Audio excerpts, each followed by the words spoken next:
Et on démarre avec beaucoup de minutes de retard 7h40 lundi 13 avril 2015 bonjour bon réveil yeewu leen ndax ñun yeewu nañ ca fajar ñu ngi leen di nuyu gërëm leen ci ànd beeg télévision Futur Média tey nag lundi la d'habitude lundi dafa xaw a insupportable boo noppaloo dimanche bégee samedi alors boo xëyee altine d'habitude li tubaab naan c'est pas évident mooy dal ñëpp waaye ndokk ba ñu nekkee ci télé bile di leen gunge fajar gune ñu ngi leen di ñaanal bëccëg bu neex ci télévision Futur Média on vous souhaite une très bonne semaine de travail l'information qui se réveille très tôt ci télé bi ñu xëyee 6h45 ci lañ leen jox bulletin bu njëkk bi ñu ngi ci àndoon nag rédaction bi ci topp daañu ci àndandoo ak Fati Dieng bu ca kanamee 8h lay doon Fati ñu ngi lay nuyu mbaa jàmm nga fanaane. maa ngi lay fay Pape Cheikh di nuyu ñi nga bokkal plateau nak noonu téléspectateurs yi télévision Futur Média di leen souhaiter bon début de semaine. lu xew tey ci suba 8h. loo fas yéene yaatal bu ñu tollee ci waxtu boobu. 8h bu ci yàlla andee Pape Cheikh bokk na ci li ñu fas yéene faram fàcce di tukki bu njiitu réew bu Sénégal di tournée bu muy amal ci Saloum moom njiitu réew bu Sénégal nag tey ji président Macky Sall ñu ngi koy xaar ca Kawoon ndax moo war a inauguré centrale ba nekk ca Kawoon bu ca noppee itam dina dem teg xeer bu njëkk université bu Sine Saloum waaye ki démb moom président Macky Sall ma nga woon ca bërëb ba ñuy defaraate yoon bi dox diggante Nioro Kër Ayib ak Dingiraay moom président Macky Sall wax na ci lu jëm ci mandaam ak coow li juróom-ñaari at la juróom lay doon ci kanam dinañ ko faram-fàcce leneen itam Pape Cheikh di coow lu judd ca Patte d'Oie Buldeuse du ko waral ab pàkk bu toll ci 1000 mètres carrés la ñu jox ab promoteur askan wa yëkkati seen loxo ne maire ba moo ne ci ginnaaw maire ba ne ñooñee li leen soxal wàllu politique la ñu wax itam ci leneen xew-xew diine daaka bu Medina Gounass xam nga ne ñi ngi ci dañ koy wéyal ba ñaar fukki fan ci weeru avril daañu fa fekk ndawal télévision Futur Média Abdoulaye Diallo ci Fulaadu lay doon ñetti ponk yooyu Pape Cheikh dina ci teg suñuy reportage yu rédaction gàttal gi léegi daanaka li nga xëyee la yéene kaay yu bëri xëyee ak tukkib bi nga xamee ni président Macky Sall mu ngi ko amal ca Saloum Chérif Diane ni lundi ak mardi bu jot moom moo ñuy jox suñu café info pour expliquer un peu li ñu jàppee ni moo lëmbee réew mi ci wàllu xibaar laataa nga koy yaatal Chérif wala Fati laataa nga koy yaatal Chérif daf ñu expliquer tuuti rek lu ñu mën a sukkandikoo ci grand place yi xam nga man damay bëgg waxtaanu grand place ak ñoom seen te waxtaan bu ci nekk bëgg naa gën a yaatal loolu moo tax Chérif teewaayam ci yeewu leen lundi ak mardi di ci waxtu wi dafa am njëriñ Chérif ñu ngi lay nuyu yéenekaay yu bëri xëyee nañu ak président Macky Sall moom nag nee na doy na sëkk ci coow li am ci mandaam day toog 7 ans wala 5 ans la ko yemale d'ailleurs yéenekaay yu bëri moom la ñu xëyee. bi ñu nuyoo téléspectateurs yi ni nga wax ne noonu bu doon ci tubaab ñu ne président Macky Sall sifflé na li naan la fin de la récréation ndax boo xoolee coow li fan yi yëpp ñi ngi koy agité maanaam mandat bi te ñi ko tax a jóg sax mooy ay partisans am maanaam ay ñi ko jege ñi bokk ci waa APR parce que boo xoolee ku mel ni Cissé Lo moom depuis 2012 ba léegi bi ñu falee Macky moom yàgg na ko wax c'était pas grave mais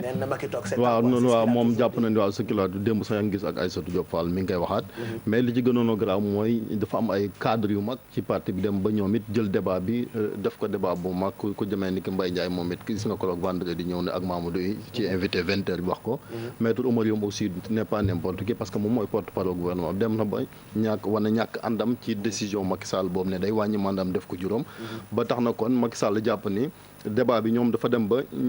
opposition bi ñoo waroon agiter débat bu ñu mel waaye bu ñu ba ci biir APR nga xamante ni ñoom ñoo nekk ci régime bi te président Macky Sall tamit nekk kilifa jël engagement am kenn waxu ko moom moo jël engagement am ne bu faloo dina wàññi mandat am def ko ju waxoon ko waaw moo ko waxoon donc bu ne ba naan ko wax na def waxet day doy waar lu mu toll ni njiitu réew kaddu dafa fort surtout bu newee société du mel ni Sénégal sàmm kaddu parce que boo xoolee kim fi wut di Ablaye Wade wax waaye tam boobu lim ko jural xam waaw fu nekk ñu bëgg kii tamit ñu bëgg ko wax la waxeet moo tax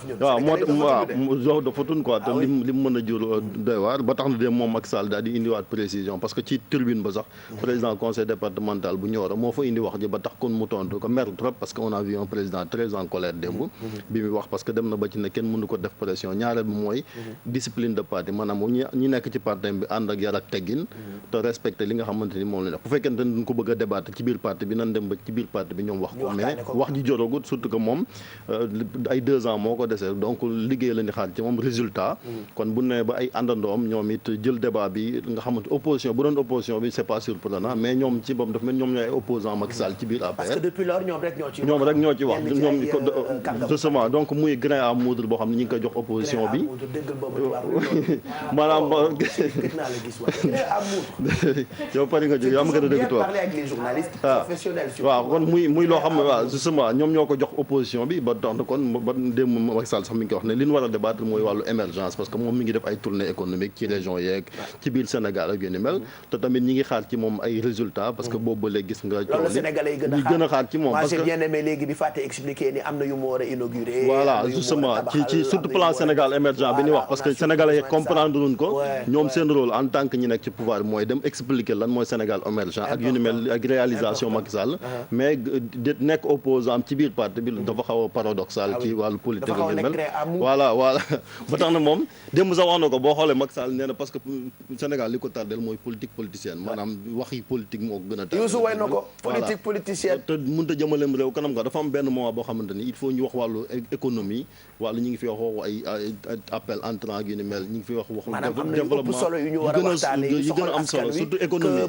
voilà lu jëm ci wàllu mooy ci nguur lu toll ni wàllu koom-koom dafa am solo parce que Sénégal xaw na tardé boo xoolee réew demee ni ay Côte d'Ivoire ñi ngi jógee ci crise mais ñi ngi ci ay taux de croissance 10% yu ni mel waaw ñun nag ñi ngi ci ay 4 nangam % xam nga yu ni mel donc on est un peu en retard ci côté bi ba tax na li gën a yitteel askan wi moom mooy loolu li nga xamante ni mooy seen nekkin ñu jéem ko saafara surtout ñoom ñi nga xam ne ñoom ñoo nekk ci nguur gi parce que mënuñoo jógee ci depuis 2012 ba léegi doon wax waxu CREI yi ak yu ni mel jóge ci CREI yi nar a waxaat waxu mandat te yaakaaroon na ni biram mandat rek la woon nañ ko depuis 2012 ak Abdoulaye Wade duñu bëgg cee dellusiwaat alors que am comme ne moom ni ko président bi waxee donc daf ko yéex wax sax lii parce que waroon na moom it tàppe ci taabal ji bu yàgg pour dakkal ko ñu bañ a yegg si fii mais démb wax na ak ay ñoñam on espère que kon mbir mi dinañ ko dakkal en attendant ñuy xaar fii ak 2016 parce que moom loolu wax bu dee wàllu référendum la ñu dem ci régler problème bi bu fekkee ne dañuy yóbbu affaire bi ci député yi maanaam ci assemblée nationale également ñu régler ko une bonne fois pour toutes mais am na ay borom xam-xam yu fi nekk ay juristes ay constitutionnalistes comme ni mu ko waxee rawatina conseil constitutionnel ñoom ñooy wax ndax président bi am na ma xam wàññi mandat mam déet buñ ci eggee ñu régloo ko problème bi rek ñu jublu ci li jëmale Sénégal kanam voilà mu ngoog ñu découvrir li ci yéenekaay yi wax tey ji ci suba gi ñu bëri cacophonie la ñu ko tuddee waaye nee ñu président Macky Sall met fin à la cacophonie loolu la yéenekaay bii di Le Quotidien xëyee tey ñu gis ko ci xëtam bu njëkk mu ne débat sur le mandat présidentiel Macky met fin à la cacophonie xam naa ni yéenekaay yi yëpp daanaka ñoo nuroo xët l'observateur ni respect de la promesse du chef de l'État je trouble autour du mandat de Macky loolu l'observateur xëyee tey ñu seen ko ci xëtam bu njëkk beneen yéenekaay ba tey wax ci Fati Sud Quotidien moom nee na polémique autour de la réduction du mandat présidentiel et de sa modalité Macky en mode clair-obscur. li mu yëkkati ca travaux réhabilitation boobu noonu nekk ca diwaanu Saloum ñoom yéenekaay bi li ñu gis rek moom mooy président Macky Sall gindiwu ci askan bi bu leer a leer li ñu gis daal moom mooy Pape Cheikh lu jëm ci wàllu mandat boobilee ñu naan ay partisans am ñu bokkal APR naan juróom-ñaari at la ko war a def ñuy wax référendum moom président Sall lu ci mën a am nee na li mu waxoon doomu Sénégal yi loolee dige la boo xam ne dina ko def bu ci yàlla àndee ndax moom juróomi at yooyu la bëgg dégg naa sax moom président nee na arrêté ça suffit loolee ñu ngi ko gis ci xëtu yéenekaay bi di populaire danka foofu la def ñi mu bokkal parti bi di APR mu ne doy na coow li bëri na itam ndax kenn ku ne yaa ngi yëkkati sa loxo ci kaw boo ci àndeek boo ci àndul ku nekk yaa ngi wax expliquer ses raisons président Macky Sall nag xam naa loolu moo ko agacé ba tax mu mer ne doy na mbir mi wax ji yëpp jaru ko moo tax yéenekaay bi di Le Témoin di Macky Sall siffle la fin de la récréation waaw mu mel ne coow li jeex na récréation bi moom c'est terminé bu nu sukkandikoo ci Le Témoin ndaxte Macky Sall débat bi aju ci mandaam juróom-ñaari at lay doon ak juróomi at jeexal na wax ca juróomi at la ko bëgg a def lu ci mën a am moom président Macky Sall kontaanul dara ci ay farandoom ci lu jëm ci mandaam bi ak it coow li nga xam ne jur na ko Pape Cheikh président ma nga diggante Kaolack ak Fatick tournée boobu le muy amal ca Saloum loolee la yéenekaay bi di Le Soleil xëyee tey ci xëtam ñu ngi ci gis Macky Sall lance les travaux travaux de réhabilitation des 2 tronçons. Nioro Kër Ayib ak Dingiraay la liggéey ba démb président Macky Sall lancé na ko muy liggéey boo xamante ne si itam week-end bi yëpp moom lañ doon waxtaanee mu jëm ci defaraat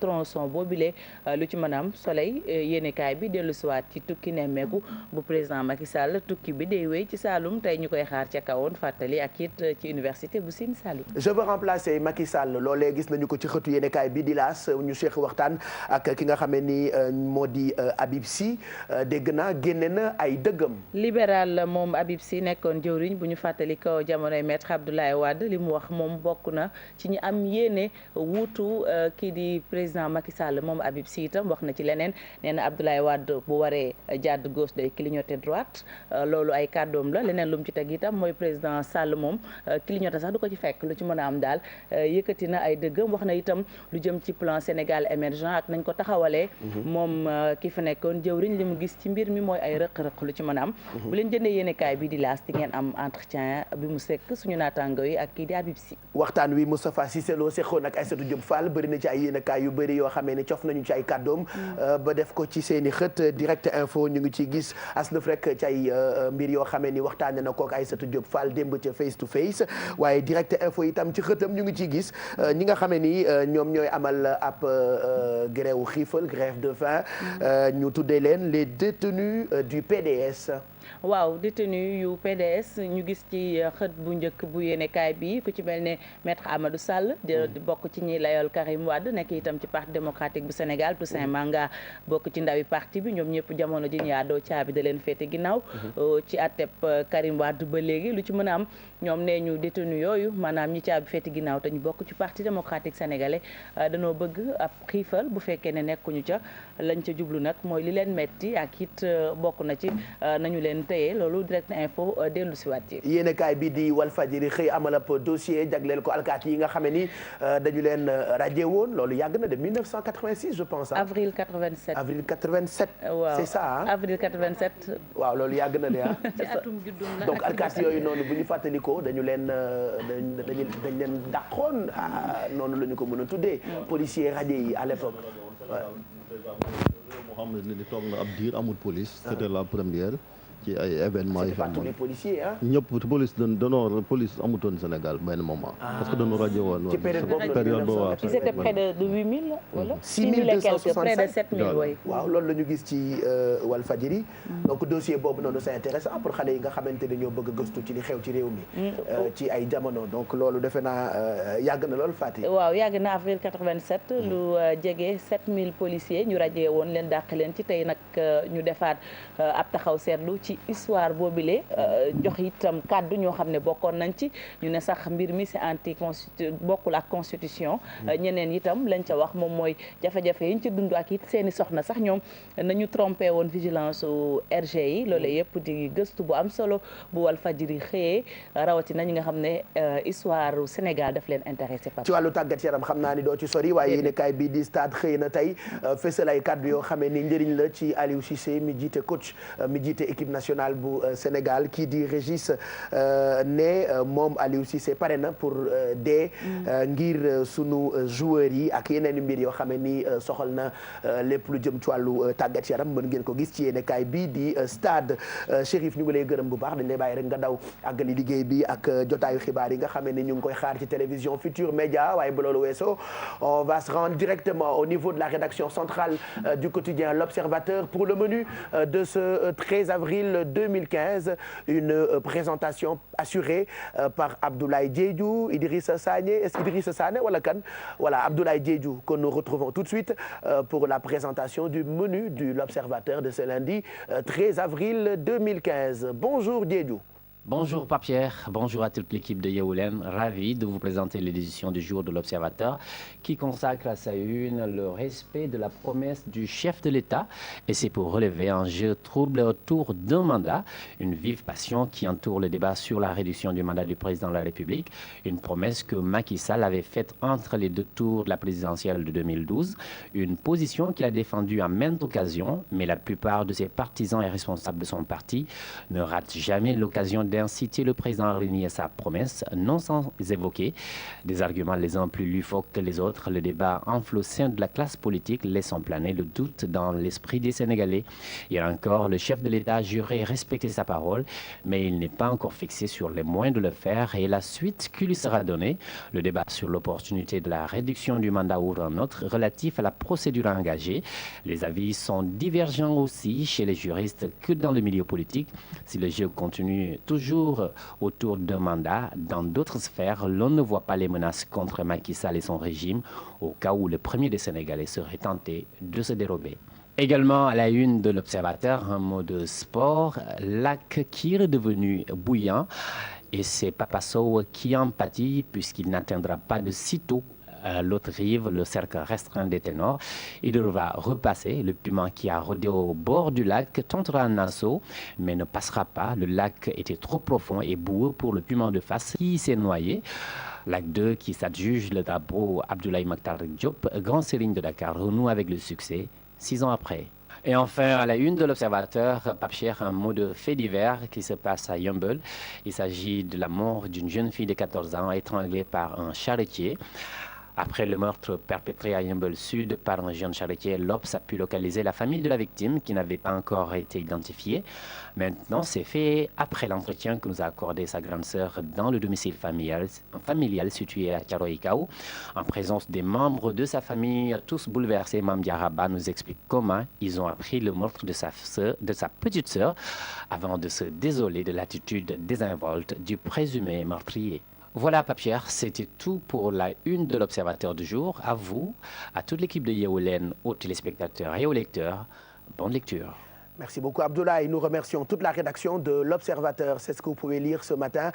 ci yéenekaay boobu di l'Observateur lépp loo xam ne soxal na leen ci wàllu xibaar ci réew meeg biti réew ak nu mu gënee tàng mën ngeen ko am ci yéenekaay bile donc mu ngoog disponible partout. On va se faire un point sur la météo rapidement puisque tey dañoo commencé ak tardé bu metti sax ñu ngi door ay 7 heures et quelques waaye du suñu coobare li ci am solo rek mooy xëy nañu ngir gunge leen fii ba 10 heures ci télévision Futur Média. tey nag ni ay bis depuis ñu commencé avril bi jant bi dafay teel a jóg bi 6h57 jotee n'est-ce pas Fati et puis ñu yeewu ak lu toll ci 20 degrés maanaam tàngaay baa ngi dugg si. tàngaay bi dugg si na Pape Cheikh bu baax ndax 20 degrés moom moo la ñu am ci Ndakaaru ak Saint-Louis 20 degrés moom mooy température yu gën a ndaw ci suba gi Podor moom dina dem ba 26 Matam 28 Linguère 27 Diourbel 24 degrés Kaolack 25 Tambacounda 28 Ziguinchor 22 25 à Kolda Kédougou 29 degrés si ngoon gi itam tàngaay bi dina wéy Dakar moo ciy tane ak 24 degrés Saint-Louis 32 Podor 42 température yi Pape Cheikh dina dem ba 45 degrés ñu koy am ci diwaanu Matam di ko am itam ci Tambacounda 41 ci Linguère 42 ci Diourbel 43 Kaolack Ndangaan 41 Ziguinchor 42 Kolda Kédougou 43 lu jëm ci pleine mer bu njëkk bi am na 3h30 bi ci topp 16h lañ koy xaar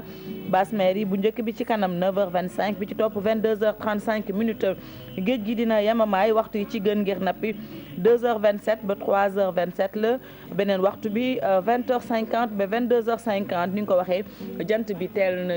jóg 6h57 la tey dina fatu 19h23 tàngaay bi dina wéy xanaa rek Pape Cheikh nañ naan ndox bu bëri à tout à l'heure. waa doo wax looy naani boo demee boo ci naanul xam ay maa ngi naan ni café gu tàng te am purit dañ cee sonn di ah Faty Dieng ba 8h amoo temps sax ndax daanaka fi léegi ay minutes rek ñu àndandoo ak yow ci jotaay bi xibaar yi bu 8h bi ñëpp a ngi fi nag ci suba gi yaayu Matar mu ngi toog ak yaayu Bamba ak yaayu Leonardo ak rakku Pape Cheikh déggal boobu présentation ak Bayu Dadi voilà na ngeen doxalee naka suba si ça se passe bien yooyu kanam yu frais fajar gi lundi surtout télé nii la kay da ngay wane ay kanam yu baax Mado ngi fi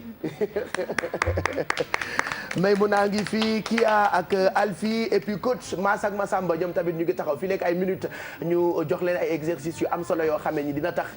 ngeen nekk en forme fajar gi concentrez-vous ci liñ li proposé bu ca kaname mais Mado tey exceptionnellement elle est avec nous ci altine bi dinañu waxtaanee li ñu tuddee nappy hair nag dama xamul mooy lan. exact Pape Cheikh mooy ñi nga xamante ne dañuy bàyyi seen karaw mu normal mais balaa dara maa ngi nuyu mbokk téléspectateurs yi donc bu ci kanamee ci loolu nañu nar a waxtaanee ak war leen seen xeetu coiffure yi nga xamante ne moom moo xew ci jamono. mooy ñi nga xamante ni seen karaw day xaw a mel ni karaw góor fii ñu bàyyi ko mu sax. voilà en fait c'est les cheveux naturels voilà yoo xamante ne du am benn sulfate wala benn produit chimique boo xamante ne dina ko détériorer. ay liisal ak peñe mu liis yooyu du ngeen ko def déedéet yëpp nàcc rek raxas ba mu set rek def sa ay xeetu baax boo paree coiffé déedéet maanaam ay bisaab ak ay buy ak xeet yi nga xamante ne c'est naturel am njëriñ moom la ñuy utiliser defar seen bopp. d'accord kon ci kanam lay doon Maymouna à la demande générale bëri woon ngeen ci du ñu yónnee ay message ci lu jëm ci yenn yu jëm ci procédure pénale parce que bëri na ci ay coow yoo xamante ni daf ñuy soxal bu ñu demee du ñu xam lan la ci yoon wax ak lu mu ci waxul yenn saa yi sax nit porter la plainte wala yóbbu la tribunal foog ni moo la tooñ foog ni yaa ko tooñ ndekete moo la tooñ donc loolu moo tax exceptionnellement aussi Maymouna dellusiwaat ci procédure yooyu yi nga xamante ni moom la ñu tuddee procédure civile ak procédure pénale voilà. Pape Cheikh ginnaaw bi ma la nuyu ñi ñuy seetaan na moon naa la nag sama mag maa la raw voilà ni nga ko waxee noonu la xam nga yoon dafa am ñaari façon procédure muy bi nga xamante ni mooy civil bi nga xamante ni mooy pénal comme ni nga ko waxee bëri na nit yóbbu nit police yaakaar ni dañ koy tëj ñu ni la civil la mënuñu ko tëj amende lañ koy def wala ay contraintes donc procédure yooyu nekk loo xamante ni nit yi dañ koy faral di jaawale donc on a jugé nécessaire d'y revenir expliquer vraiment lan mooy civil ak bu fekkee ni que da nga intenter procédure civile si ban débouché la mën a am ak lan mooy procédure pénale te boo ko intenté tamit ban procédure lay mën a aboutir Pape Cheikh. voilà donc xam sa droit dafa am solo ci kanam Maymouna loolee lay waxtaanee muy procédure yooyu la pénale ak civil dina ci indi ay waxtaan yu am solo ak avocat bi mu seqal waxtaan et puis comme tous les matins dañuy waxtaanee liggéey parce que li ñu bëgg rek fajar gu jot ku ci ne jóg di job yi looloo tax Kia di ñu indil jóg job tous les matins. Bonjour Pape Cheikh. Bonjour Aïdara. Tu es maman. Ben moi aussi. Alors comme tu l'as annoncé, on a sélectionné 2 CV comme on le fait tous les matins, plus une offre assez intéressante qui vient donc d'étudiants qui sont en France. On va en parler tout à l'heure et puis donner quelques conseils Pape Cheikh sur comment répondre à une annonce d'emploi. Quelles sont les techniques, quels sont les arguments qu'il faut avoir. On en parlera tout à l'heure. jeex na ci kanam lay doon ak Kia Aïdara et puis damaa namoon yu baaxam togg yu rapide te togg yu gaaw te baax Alfie naka suba si. Bonjour Pape Cheikh, ça va, ça se passe bien. Tarte, il faut bien prononcer tarte. Tarte, tout à fait. Voilà, tarte, c'est facile à prononcer. Il ne faut pas oublier le R. Pour nos amis qui prononcent ça. C'est facile à prononcer. Une voilà, tarte. Et puis pour ñu dootam ñu aussi bu leen fàtte R bi parce que tey ci suba comme Pape Samba Thiam dafa xaw a dootam xaw ma loo ko dootam loo fan yi boo demee Aïda Ndiaye ko dootam loo xaw man j'ai rien compris Pape Samba changement subit bi ci façon de parler bi ma jàppal lool. donc ci kanam Pape Cheikh. On parlera de tarte. De tarte. On va faire tout en fraîcheur. Oui, tarte aux fraises Pape Cheikh parce que ñu ngi ci saison bi xam naa fi nga jógee fraise yi fees na fa. Ah ouais, j'ai mangé beaucoup de fraises. waaw ba tax nga andil ma ci tuuti rek. Surtout quand j'étais. donc sama fraise yi ma andi fraîchement xam nga. cueilli de chez moi. Ouais. Marseille. donc ci kanam rek Pape Cheikh ak les produits Sofiex ñu defar une tarte aux fraises Pape Cheikh. Voilà, je rappelle que tey la anniversaire de tonton Mac. Donc tarte aux fraises bi ñuy defar yëpp moom lañ koy jox ak jabaram parce que jabaram depuis ce matin mu ngi ñuy sonal ak ay messages quoi pour juste souhaiter un bon anniversaire au réalisateur exceptionnel tonton Mac l'homme de tous les temps. C'est l'homme qui n'a peur de rien. On l'appelle l'homme aux doigts d'or. C'est le meilleur réalisateur de tous les temps. Ouais. Toutes les télévisions ont besoin de lui. Ouais. Mais nous, on a le meilleur réalisateur, tonton Mac. Ouais. Joyeux anniversaire. Happy birthday to you. Joyeux anniversaire. Joyeux anniversaire. Joyeux anniversaire, joyeux anniversaire, tonton Max, joyeux anniversaire. Voilà, c'est le réalisateur attitré bu Yeewu Leen ci kanam dinañu fêter anniversaire am alors Mass ak Massamba ñu ngi leen di nuyu. naka suba si. di leen nam rek alhamdulilah suba saa ngi nii. tu as vu dañu amoon congé de quelques jours. waaw loolu dëgg la da on ciy s'est bien noppalu ngeen dallu changer climat tuuti. voilà waaye xanaa leen mere li ngeen yóbbaale li ngeen bàyyi ci dëkk bi rek. non dañ doon bañ nga daw. ah mukk daw man dinaa fi bàyyi INSEP sa gële. man kat dañ ma koo jiiñ. da ngeen ma boobu ndur dañoo ànd France fu ma dugg mu topp ma damay bañ nga daw kat xam naa sa jikko. alors voilà donc tey exceptionnellement coach on va faire notre sport après le journal. D'accord. Voilà parce que rédaction bi dañoo bëri farata n'est-ce pas il est 8h05 ñu bàyyi leen nag Faty Dieng mu yaatal xibaaru 8h bi bu ko defee buñ ci noppee rek ñu àndandoo ak Mass ak Massamba tey nag Olympique Club ñoo leen di proposer ay exercices yoo xamante ni mën na defar suñu yaram ci lundi bi bu fekkee pare ngeen ci ginnaaw ñu jàll ci xibaaru suba gi.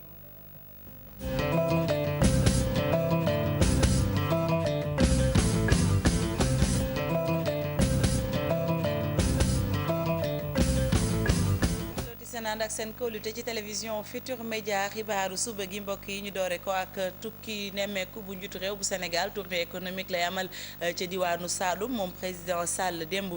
ci defaraat yoon bi dox diggante Nioro Kër Ayib ak Dingiraay teew na fa ak ñooñam wax na lu jëm ci mandat présidentiel mandat bi nga xam ne war na ko def ak it coow la ca nekk moom président Macky Sall nee na mbir mi du foofu mbir mi feneen la lu jëm ci wàllu émergence ak yu ni mel loolee la ñu fas yéene gën a jëmmal loolu nag wax na ci ne na itam lu jëm ci mbir mi dina jëf taxawaay bi ci mat yëpp xibaar bi ñu ngi ko jëlee ci rajo Futur Média jàppale ne président Sall tey jii itam ci suba daañu ko xaar fële ca centrale ba ca kawoon nag foofee la fas yéene daal di inauguré boobile centrale wax itam lu jëm ci li nga xamante ne si moom mooy pose première pierre bu université bu Sine Saloum loolee yëpp di ay mbir yoo xam ne ñu ngi ko fay xaar moom président Macky Sall ñu wax itam ci leneen ca Patte d'Oie Buldeuse coow lu rëy moo fa am lu toll ci 1000 mètres carrés pàkk la bu xam ne coow judd na fa dox diggante promoteur privé ba ak askan wa yëkkati seen loxo joxañ baaraamu tuuma maire ba ki nga xam ne nag moom mooy ki moom boobile pàkk nee na këyit yu wóor la am moom maire ba lam ca wax rek moom mooy ñu yëkkati seeni loxo di wax politique moo leen tax a jóg dañ ci ànd ak Aminata Mbaari Sow Thierno Laurent Mendy. terrain bi ñuy tabax te paregul mooy li jur coow diggante maire bu Patte d'Oie ak yenn ci askan wi yeewoo foofule ab terrain bu ñu jaay benn promoteur privé ci lu toll ci 6 millions de francs CFA moo waral coow li. waa Patte d'Oie dañoo am naqar ak mettit ndax dañoo ñëw fekk li nga xam ne ci ñun li ñu jàpp mooy suñu suuf la fii ci biir Patte d'Oie ñëw xëy gis benn waay ñëw di ci tabax. dossier bi ñuy wax affaire Dame Lo kayit bi mandargaal ni Dame Lo moom suuf si mi ngi nii te dañu wax ne li grave mooy dañu wax ne état dafa jaay Dame Lo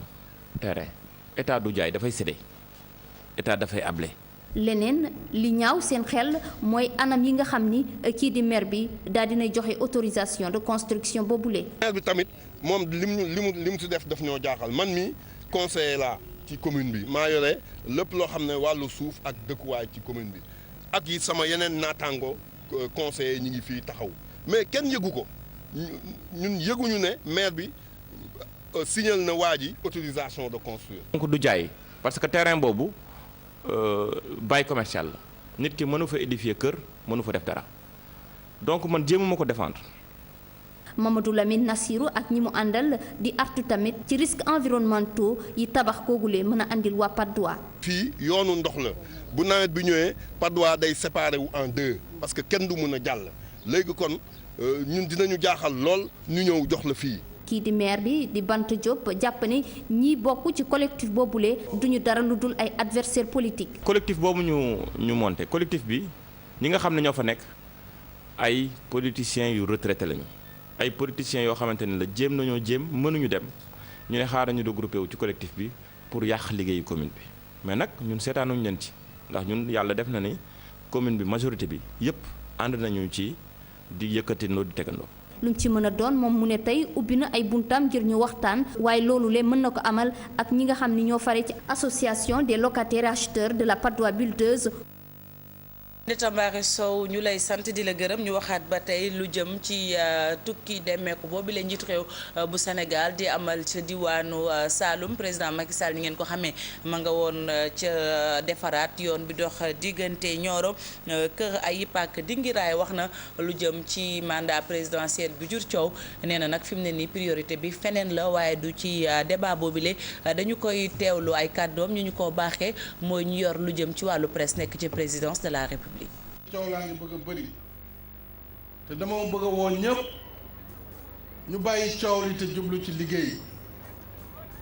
parce que dama xamul lu fi jar coow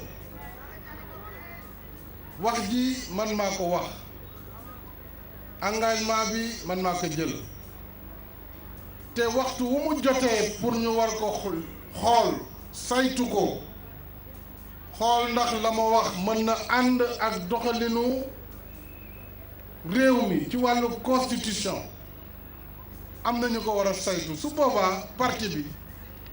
allié yi ku nekk mën nga joxe sa xalaat ku ne mën nga wax sa xalaat ni nga ko waxee léegi waaye dama bëgg tey jii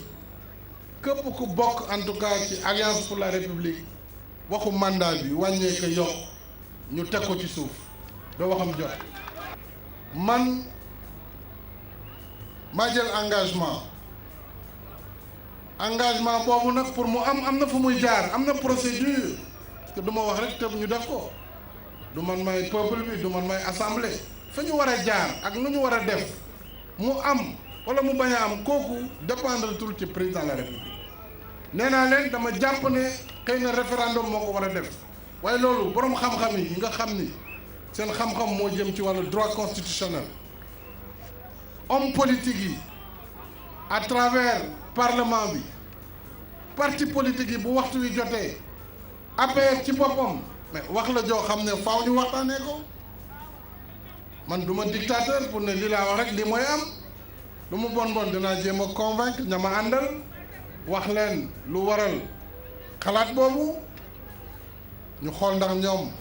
jubu na leen am déet waaye li ma mënul nangu nag mooy APR ci boppam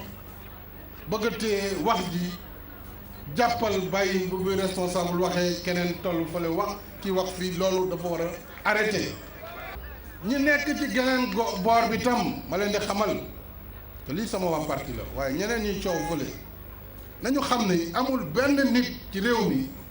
bu war a yaakaar ne mën na def politique ci engagement bu ma jël wala mën na ma forcer wala mën na andi quoi que ce soit nañu maandu déglu ma waaye tolluwuñu ñoom fu ñuy dagg ci làkk gi ak di menacer wala di jéem a wut ay programme parce que comme liggéey bi moom daanaka ñun moom la ñu def ku mu nekk nag mën nga wax lu la neex waaye dama bëgg daal de tout bord ñu teg wax jooju te jublu ci liggéey il faut un débat économique un débat social le débat politicien a assez retardé ce pays loolu nag sama waa parti ñoo ci war a jiitu par l'exemple par la discipline parce que boo nekkee ci parti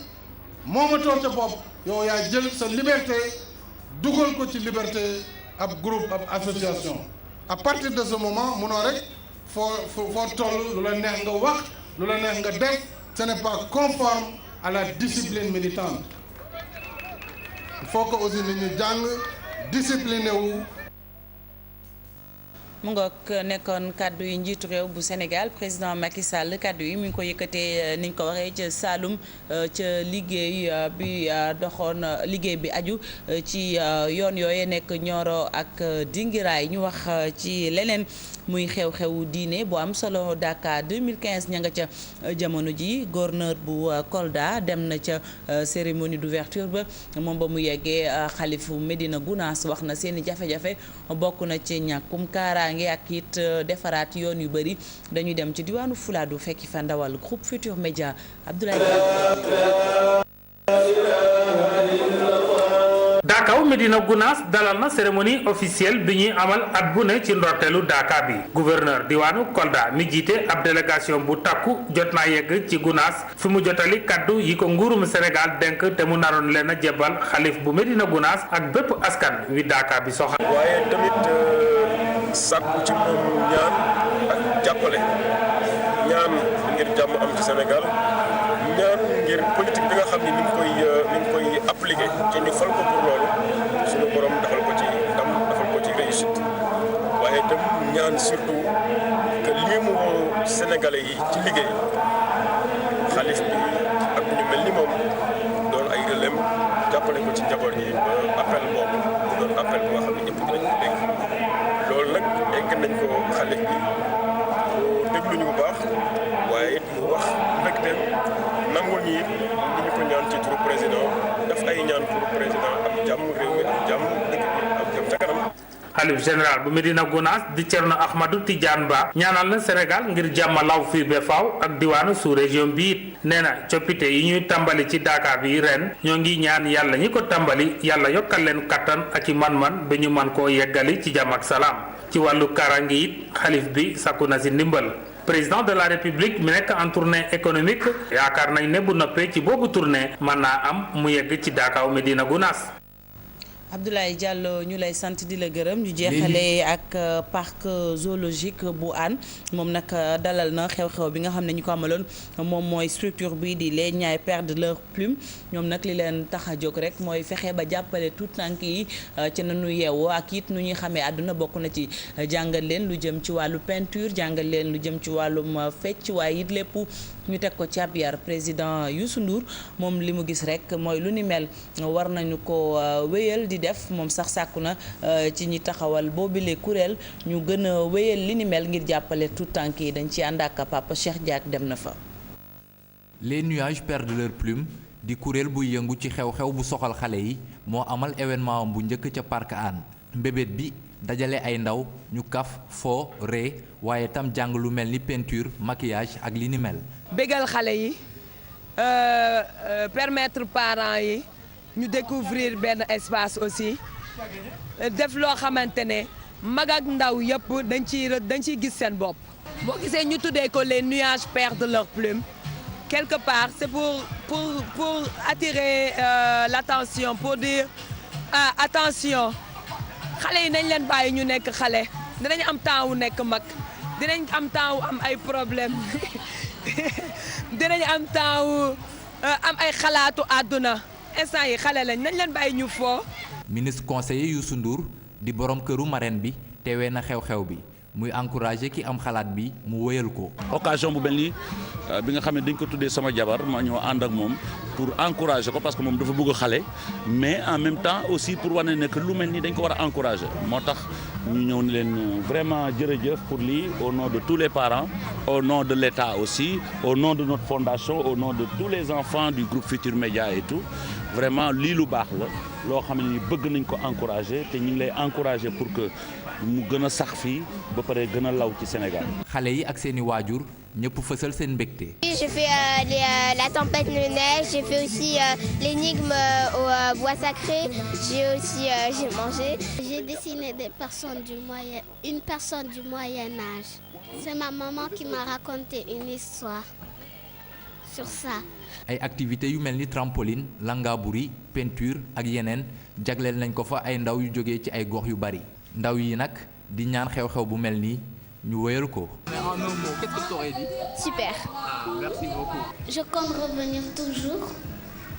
Pape Cheikh Diak ñu lay sant la gërëm mu nga xew-xew bi ñu ko amal mooy kuréel gi dippee les nuages perdent leur plume mu ngoog fi lañ yem ak yéen ci xibaaru suba si bàyyi leen ak Pape Cheikh mu wéyal émission bi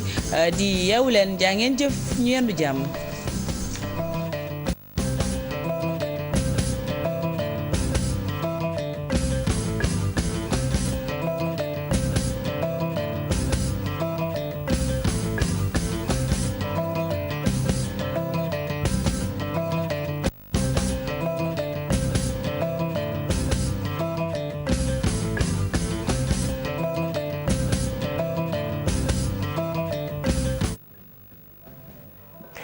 jërëjëf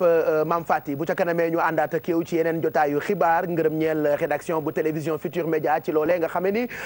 jox nañu ko ci li xew ci réew meek ca biti réew 8h19 mooy doog a jot tey la lundi 13 avril 2015 dañoo dëpp mbir yi parce que tey dañoo yéex a tàmbali yeewu leen bi xam naa ni yeewu ngeen ca fajar àndandoo ak ñun ak fu ngeen mënti nekk ñu ngi leen di ñaanal bëccëg bu neex lëndee ngoog ak ni mu diisee li ci am solo rek mooy dañ leen di gunge. Alors comme dañu ko dëpp dañu ñëw léegi nag bàyyi leen nag Mass ak Massamba Olympique Club ñoo ñuy proposé ay exercices fitness c'est parti. Merci Pape Cheikh. Waaw donc 4. Prenez vos tours rapidement. Suivant toog. Donc à partir de l'extérieur du pied. DJ. Parfait. Regardez bien. Dans tous les cas, vous travaillez la partie postérieure. Ou bien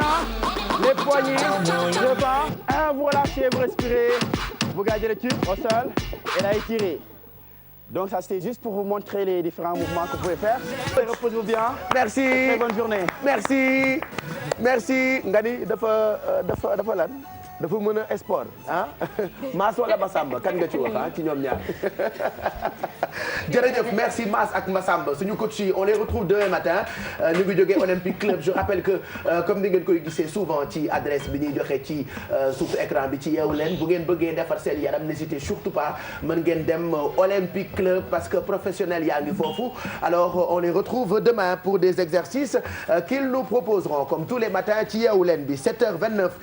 wala 8h29 plutôt mooy doog a jot on va retrouver suñu ay correspondant tey nag dëkk bi ñuy dem Kaolack la Kaolack nag suñu correspondant permanent bi fa ne di Ibrahima Diamé di leen fàttali rek ni président Macky Sall ma nga ca Saloum diggante Kaolack ak Fatick sànq rek waxtaanee nañu ko ak Chérif ak Faty Dieng waaye nag fan la tournée boobu toll ak lan mooy programme am tey xibaar la faaw rek ñu xamal leen ko looloo tax nag dañuy dem directement foofee nga xamee ni moo di Saloum fekk fa ki ñu fa teewal di Ibrahima Diamé Ibrahima ñu ngi lay nuyu.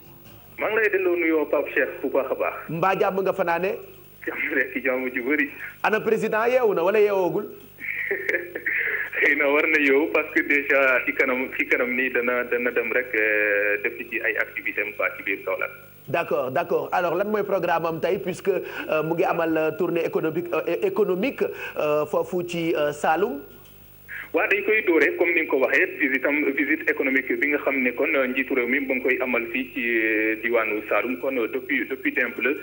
ci diwaanu Saloum kon ni ki démb rek mu ngi woon ci Nioro ci kon département bu Nioro ngir lancer travaux de réhabilitation yoon bi jóge Ndingiraay jaar Nioro dem ba ci kër Ayib foofule sax la Macky Sall waxee xam naa teg ngeen ko ci seen xibaar yi ñu weesu foofule la Macky Sall waxee ne yëkkatee ay kaddu kon lu jëm ci wàllu mandat présidentiel bi xam ngeen ne fan yi kon coow li bëri na lool ci biir partem bi ku nekk di yëkkati kaddu kon ci réduction mandat bi démb kon la njiitu réew mi taxaw tembe recadré partisan bi yooyu leen ne leen daal dafa bëgg coow li dakk ndaxte daal mu ngi bëgg a bëri mu ne daal li mu ci waxoon na ko ba noppi mu ne gars yi nañu jublu daal pour plan Sénégal émergent soobu ci liggéey plan Sénégal émergent kon mu mën a réussir Macky Sall bu fa jógee kon dem na itam Passy pour daal lancer travaux de réhabilitation yoon boobu jóge Passy dem ba ci biir Sokone toujours ci biir visitam bi Pape Cheikh tey jii wax nga ko sànq tey ci kanam kon lay poursuivre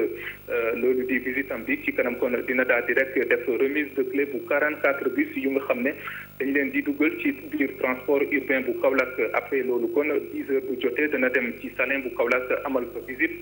fa jógee itam dina dem inauguré di centrale électrique bu kawoon bu 11 heures jotee après kon vers 17 heures ci la daal di dem ci quartier boobu ñu tuddee Sing Sing ci biir Kaolack def kon pose première pierre université bu Sine Saloum bu fa jógee si suba sa kon dina amal visite kon ci kër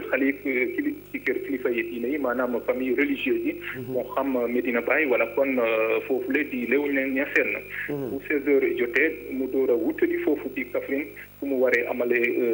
amalee kon conseil des ministres décentralisé bi donc Pape Cheikh li mooy xibaar yi nga xam ne ñoo gën a fës fii ci diwaanu Saloum. d'accord xam naa ni tey doo am benn jot dañ lay bàyyi rek nga daw àggali liggéey bi parce que yow rek rédaction nga bu ko defee lépp loo xam ni jëm na ci ay xibaar yu am ca Saloum ak it tournée économique bu président Macky Sall xam naa di nga jënd ay xibaar ci télé bi ak it ci rajo bi RFM wala sax ci suñu site internet bi di www.gfm.sn. Ibrahima Diamé ñu ngi lay gërëm yaa ñu teewal foofu ca Kaolack di leen fàttali ne ibbi nañu téléphone bi ca fajar ba tey mën ngeen a composé ngeen woote ndax enveloppe yu duun yaa ngi tege te ku bëgg ñu teral ko 88 le 628 22 22 wala 88 628 04 05 bu ngeen duggee ñu dimbale leen ay enveloppe yoo xam ne ni mën na leen servir de dépense 25 000 ba 50 000 ku ne lay sa wërsëg dañu la koy baaxee tey ci yeewu leen bi fii ba 10 heures boo ngeen teel a woote bu ko defee ngeen mën a teel a séddu ma fàttaliwaat leen numéro téléphone yi 88 628 22 22 ak 88 628 04 05 dañuy jàll ci Jóg Job laataa ñuy dem ci publicité yi ak ñi nga xam ne ni ñooñu dar ci yeewu leen bi su bëgg jot alors tey Jóg Job comme bis bu jot kii yaa lañ ci àndal Ibrahima Souane ak Amadou Sey ñoom ñaar ñu ngi wut liggéey te tamit am nga offre d'emploi boo xamee ni wutkatu liggéey yi bu ngeen concentré woo bu ñu leen ko waxee mën na leen jëriñ. Exactement, Pape Cheikh. Donc on démarre justement avec le CV de Ibrahima Souane qui est technicienne supérieure en maintenance industrielle. Pour donc l'objet de sa demande, il souhaite développer ses compétences en tant que technicien supérieur en maintenance industrielle et exploiter au mieux ses qualités. Pour son dernier diplôme en 2005, il a eu un diplôme universitaire de technologie DUT en option maintenance industrielle à l'école supérieure polytechnique ESP de Dakar. Pour le sujet de mémoire, choix d'une politique de maintenance pour des groupes électrogènes. Pour ses expériences professionnelles, en 2014, il a effectué un stage d'1 mois au département exploitation et maintenance distribution service, maintenance spécialisée à la Sénélec de Hann. En 2012, il a effectué un stage de 3 mois au département maintenance mécanique de Socosim Industrie. 2005, 2 mois au département exploitation diesel de la centrale C4 du Cap des Biches. En 2004, 1 mois à l'hôpital principal de Dakar en biomaintenance. En 2003, 1 mois à la Sénélec, agence de la Padoie en facturation. Et en 2002, 1 mois à la Sénélec, agence de Guédiawaye en éclairage public. Pour contacter notre candidat sera par mail à relebou@yahoo.fr. Relebou, d'accord. Nous poursuivons avec le CV de Amadou Sey. De 2005 à 2007, a eu un master 1 en administration des affaires, option marketing à l'Institut Africain de Management IAM. Pour ses expériences professionnelles, janvier 2012 jusqu'à décembre 2014, il a été agent maritime au département shipping à la SCTMT. Mai 2009, il a participé à la 44e Assemblée générale de la Banque africaine de développement BAD à titre agent de protocole en charge de la délégation équato-guinéenne. En 2007, donc mai 2007, il a participé à la 32e conférence internationale de la Banque islamique de développement à titre d'agent de protocole en charge de la délégation irakienne. De juin à août 2007, il a effectué un stage à Chocosen où son travail a consisté essentiellement à mettre en place une stratégie d'optimisation des ventes de cette dernière en B2B dans le cadre de la rédaction de son mémoire. Pour contacter notre candidat, M. Sey, ce sera par mail à ci631@gmail.com. En tout cas, man yu fort laa dégg mais ñoom ñaar waruñoo chômer ah. waruñoo chômer seen njàng mi fort na de B2B. ci jaar man de mosuma ko am DUT. Ah, ils sont diplômés ah. B2B. Business to business. man de aw ma boobu te maa ngi liggéey donc ñoom lu leen teree liggéey franchement il faut qu'on les contacte ah. La dernière fois, je ne sais pas si tu as remarqué, on en avait parlé avec M. Sow dans l'entretien. Nee na par exemple su fekkoon état bi nangu na subventionner le secteur privé ci hauteur ba benn pourcentage par exemple wàññi leen yenn taxes yi. dina permettre ñoom ci seen bopp ñu am benn taux de recrutement c'est-à-dire ñoom liñ leen ni lu ñuy jël xaalis di ko recruter nga tey jii bu la état bi wàññilee dara mën na la tegal en contrepartie ne le jeune bu pare formation di nga recruter am nga quota de 10 par exemple jeunes de 10 étudiants à recruter. C'est-à-dire loolu yëpp ci politique état bi la waroon bokk. xam ne dañ leen koy imposer ba pare ñoom en contrepartie ñu wàññi leen impôt yi. parce que tam mënoo ñu lay dagg lu bari ci impôt ba pare dina imposer quoi que ce soit. il faut que ñu am seen contribution bu gouvernement bi war a mën a def pour les entreprises pour le secteur privé. Voilà. et le message. waaw donc muy Ibrahima Souane ak keneen ki nu mu tudd Amadou Seye. il faut que joxekatu liggéey yi contacter leen quand même. voilà parce que B2B moom fort na moom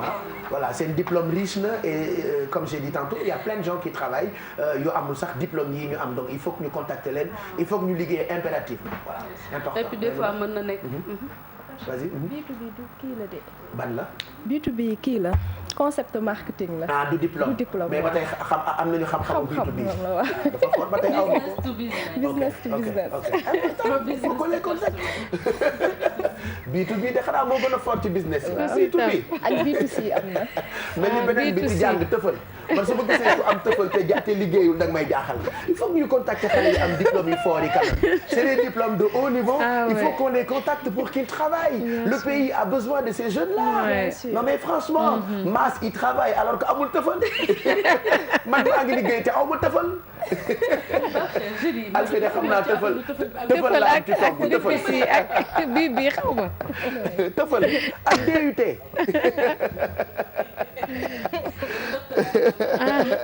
allez am nañu aussi offre d'emploi. J'ai vu que am na ay messages yu bëri yoo jot par rapport ak ay nit yu joxe liggéey c'est ça. On a reçu un message donc ils nous disent bonjour Pia, nous sommes des étudiants sénégalais vivant en France. Dans le cadre d'un projet que nous avons dans le domaine de l'industrie alimentaire, nous avons besoin d'un ingénieur agronome à Dakar avec qui nous voulons nous associer. Où sont les agronomes? On les appelle agronomes ou agronomistes? Ingénieur agronome. Ingénieur agronome, d'accord. Voilà. Donc si vous avez le profil, n'hésitez pas à nous envoyer vos CV et vos demandes. Nous les transférons avec plaisir. Voilà, donc c'est quoi l'adresse mail de Jug Job? Yeewuleen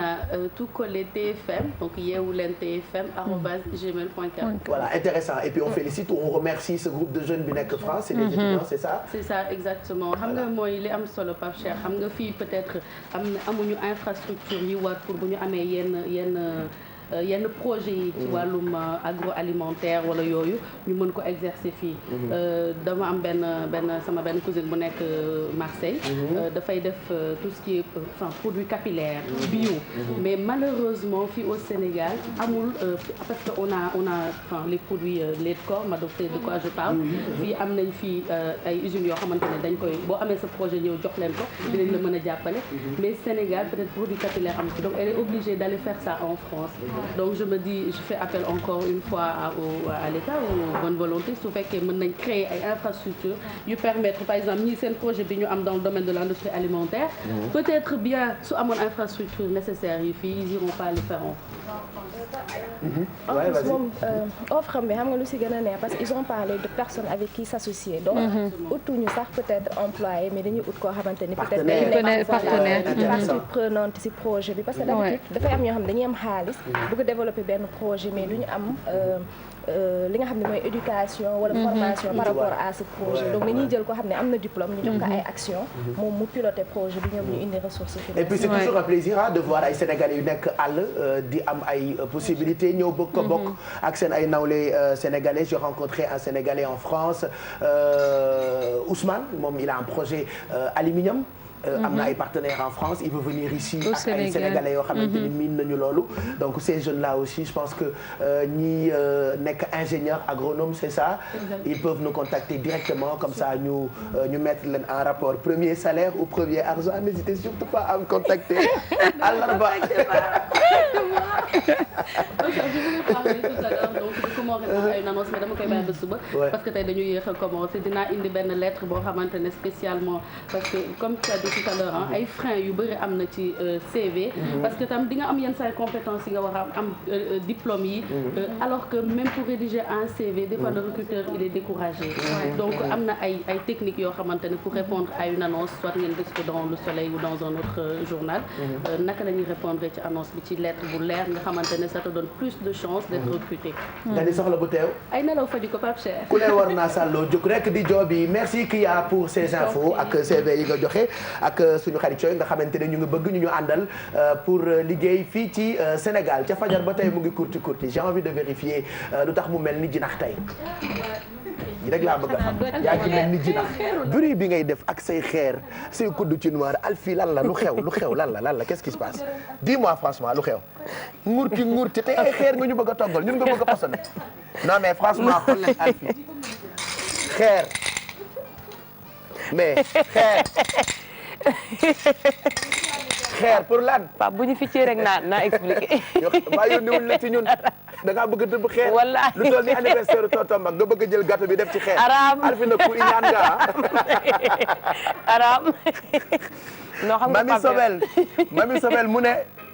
daf ñoo namoon xamul ndax ñun namm nañ ko nammuñu la de. nammuñu la Mami nammuñu la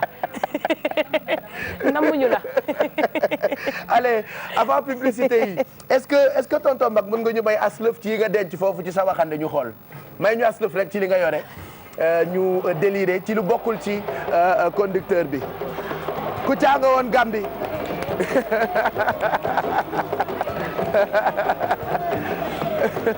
yàlla tere yàlla tere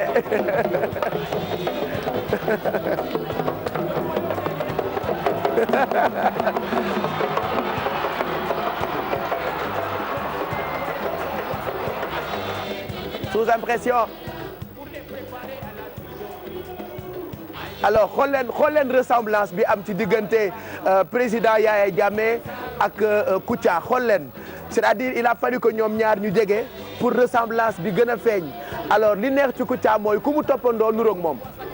Kouthia bu defee Mado nga ni Mado la nuróol Kouthia bu defee Macky Sall nga ni Macky Sall la nuróol Kouthia bu defee président Ablaye Wade nga ni Ablaye Wade la nuróol Kouthia bu defee Macky Sall nga ni Macky Sall la nuróol bu defee Yaya Jammeh nga gis ni nga defee ni Yaya la nuróol donc Kouthia demoon na seeti président Yaya Jammeh moo ko invité woon et comme ni ngeen koy gisee ci image c'était extraordinaire c'est-à-dire Gambiens yi ils étaient contents de voir ki nga xamante ni mooy suñu Kouthia national comme quoi kenn waratul wax Sénégal ak Gambie mais Sénégambie la ñu war a wax regardez en même temps les images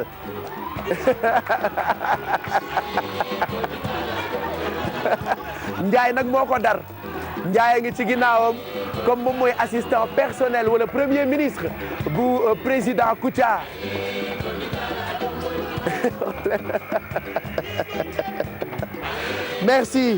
merci tonton Mac alors je rappelle que tonton Mac rubrique am mooy di ñambaas yoo xam ni bokkul ci conducteur bi il devient chroniqueur à partir d'aujourd'hui